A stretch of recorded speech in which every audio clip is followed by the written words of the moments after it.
on Friday, I heaped about 9 tons of praise on Aaron Rodgers. But once he did what I needed him to do, which was yesterday at Lambeau, I am done. I'm over and out, Aaron. And all I got to say, have you ever seen anybody lay it on thicker when they've got some kind of leg injury? Skip, the man might be really around. hurt. Every game he's limping somewhere. He's limping with a hamstring. He's limping with a calf. He lays it on thick. It's such melodrama. He's the queen of melodrama. Everything is, I don't know if I can get back to the huddle this time. You think he's pulling a Willis Reed on you? I don't know. Maybe an Emmitt Smith. Emmitt used to be good at that. He'd barely pick himself up off the turf and limp back to the huddle, and here you go again. But I will say this. If, in fact, he is hurt, and he appears to be hurt, I think that will detract from his ability going forward, because the way to beat this guy, the Cowboys showed you how to beat him. Just keep him in the pocket. Now he can't get out of the pocket. And I don't know, Seattle is falling apart without that free safety. That's heart and soul, Earl Thomas. I didn't, yesterday, when you turn the ball over, when you throw 5 interceptions and then you fumble, I don't think if Earl Thomas would have been there, it would have made any difference. I don't think that was the problem. And I think the problem was, as you said earlier in the show, their inability to play well on the road. They've played one really good road game, and that was in New England. Mm-hmm. And I keep looking for that team to come back in terms of Seattle. Mm-hmm. The team I saw yesterday in Seattle was not very good. I think the field, I think what we've really not talked enough about is weather and the conditions. I agree.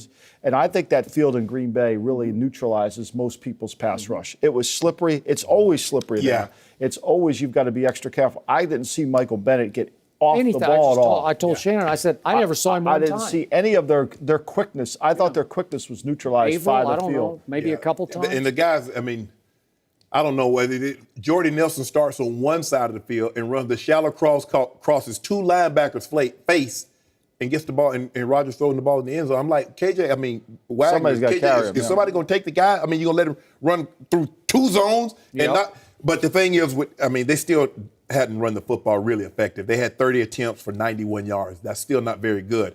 But when you get Aaron Rodgers playing, he only missed 5 attempts. Mm-hmm. You get him playing like that with 3 touchdowns, they're going to be awful tough to beat. But as you mentioned, Seattle turned the ball over 6 times. The Packers scored 5 offensive touchdowns. 4 of those drives started in Seattle's territory. Yeah, I don't care who your defense is. You play an all-time great quarterback, and your quarterback offense puts the ball in harm's way. You're not beating that team.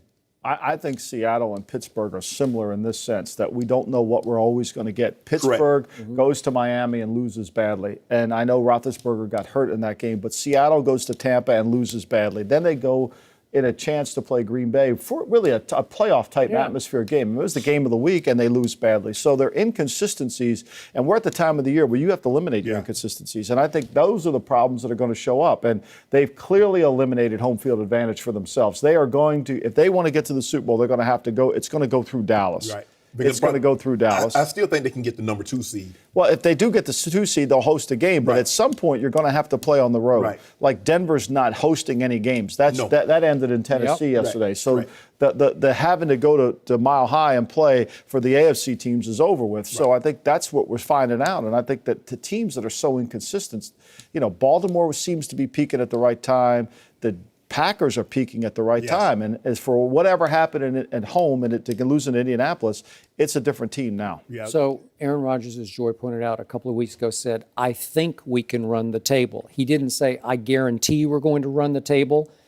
I don't think they can run the table. So I'm off this bandwagon. Where do you think they lose? I think they're going to lose to the Vikings and the Lions. That's what I think. They're going to lose their last 2? Yep, I do. If they lose their last 2, they're missing the playoffs. I watched the Vikings play, and it's a struggle for them to. I know they played against Jacksonville. They found a running game yesterday against Jacksonville, and I think it was more of the Jacksonville defense than it was them finding a running game.